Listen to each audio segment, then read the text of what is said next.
KBS 제주 4.3 특집 휴면 다큐 숙자입니다. 숙자는 제주 4.3 사건 피해로 가족 공동체가 무너진 채 힘겹게 살아온 강숙자 할머니 사연을 이 자리에도 와 계시지만 손녀 성민 씨와 함께 할머니의 아버지를 찾아가는 방식으로 담아냈는데요.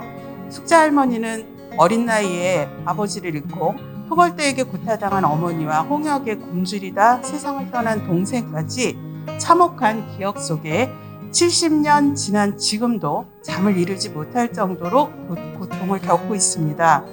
4.3으로 남자 친척들이 모두 사망한 상황에서 불가피하게 아버지 육촌의 자녀로 입적됐는데요.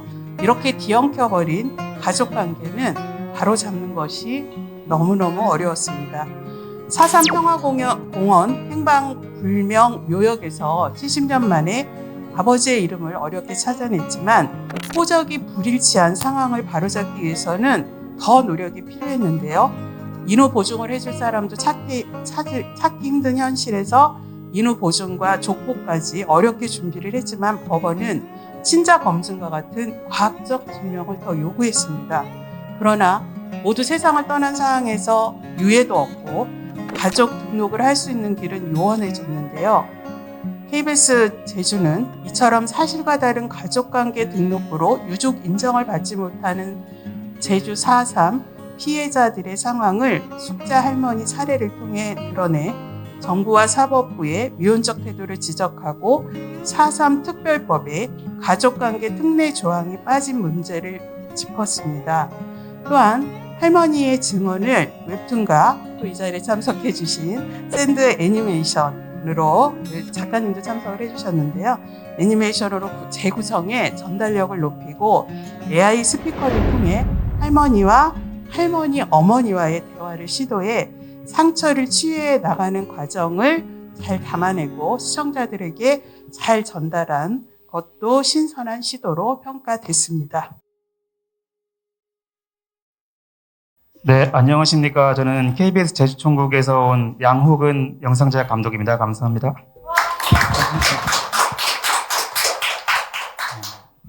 우선 이렇게 뜻깊은 상을 받게 돼서 정말 영광스럽습니다.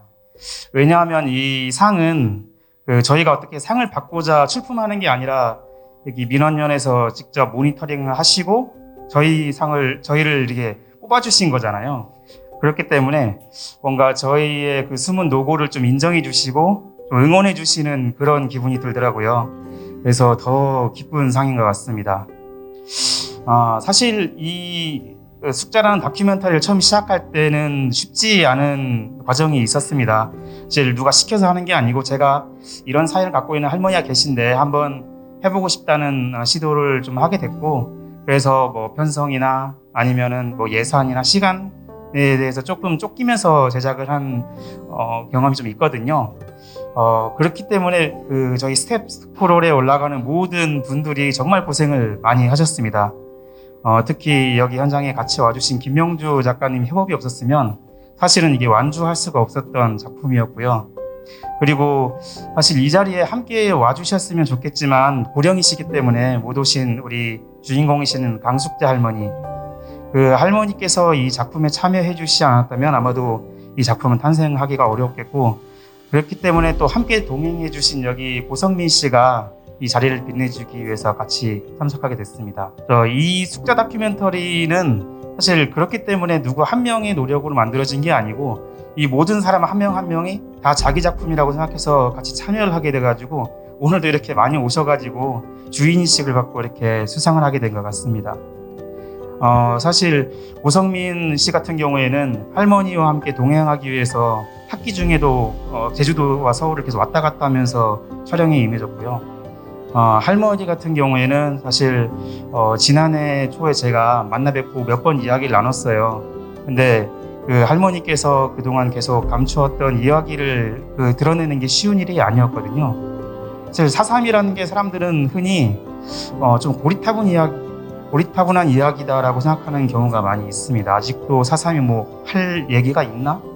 이 콘텐츠가 어떤 신선함의 가치가 있나? 이렇게 말씀하시는 분이 계신데, 이 숙자 할머니 같은 사연이 있기 때문에 우리는 아직도 4.3을 이야기해야 되고 하삼은 여전히 그 아픔을 안고 살아가는 사람들이 많다는 것을 우리가 알아야 한다고 생각이 들더라고요. 강숙자 할머니께서는 9살에 겪었던 그 기억을 여전히 갖고 살고 계시고, 그것을 제가 지난해 만나가지고 이야기할 때까지 사실은 그 자녀분들한테도 아직도 밝히지 않고 사셨던 거예요. 그리고 저와 같이 이야기를 하고 손녀와 같이 그 동행을 하면서 이제 하나씩 그 아버지에 대한 기억을 찾아가고 예전의 그 기억을 다시 더듬고, 그리고 잃어버린 어떤 그 가족 관계를 회복하기 위해서 많이 노력을 하신 거거든요. 그렇기 때문에 저는 이 할머니의 이 그 노력과 용기가 어쩌면 우리 사삼으로 겪고 있는 다른 많은 분들, 숙자 할머니와 비슷한 사연을 갖고 있는 그 많은 분들에게 희망과 용기를 주는 계기가 됐다고 생각합니다. 그렇기 때문에 저는 더욱더 그 숙자 할머니께 큰 감사와 어떤 위로와 안녕의 말씀을 드리고 싶습니다. 그리고 이 다큐멘터리가 단지 그 단말성으로 끝나는 것이 아니고, 저는 이것을 시작으로 해서 여전히 그 사삼으로 아픔을 겪고 있는 수많은 사람들의 그런 아픔을 치유해주고 저희가 위로할 수 있는 그런 좋은 프로그램을 만들도록 노력하겠습니다. 감사합니다. 네, 안녕하세요. 다큐멘터리 숙자의 손녀로 출연한 고성민입니다.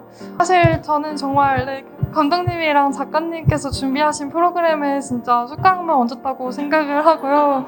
진짜 주인공은 할머니라고 생각을 해요. 그래서 할머니랑 전화를 했는데, 통화를 어저께 했었는데, 저희 감독님께서 말씀해 주신 것처럼 저희 사삼 다큐 이후로 지금부터 한 이틀 정도 가족관계가 잘못 등록되어 있는 분들을 좀 정정해서 사삼 유족분들로 인정해준다는 공문이 내려왔다고 해서, 네, 그래서 맞아요.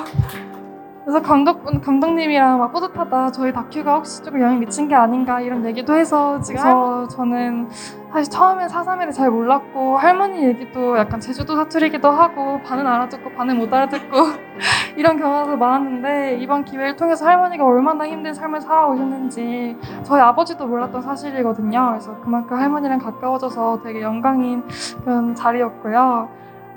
네, 너무 감사하다는 말씀밖에 못 드릴 것 같습니다. 이렇게 좋은 자리 마련해주신 민주 언론 시민연합 너무 감사합니다.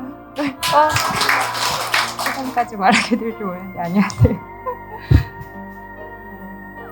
그 지역에서 제작하고 방영된 작은 작품이었기 때문에 이렇게 봐주신 것도 감사한데, 이제 수상까지 해서 너무 기쁘고요. 어쨌든 이 영광은 이제 주인공이신 강숙자 할머니와 옆에 있는 성민 씨에게 돌리도록 하겠습니다. 올해로 제주 사삼이 74주기를 맞았습니다. 아까 이제 양홍근 감독이 얘기를 하기도 했지만, 저 역시도 그동안 많은 분들이 많은 얘기를 해왔다고 생각하고 있었거든요. 근데 이번 작품을 하면서 그게 참 오만한 생각이었구나라는 생각이 많이 들었습니다. 그래서 아직도 여전히 이제 우리 곁에서 함께 이제 살고 계시는 수많은 숙자 어르신들이 계시다는 걸 좀 잊지 않아야겠다는 생각을 했고요. 여러분도 기억해 주셨으면 좋겠습니다. 고맙습니다.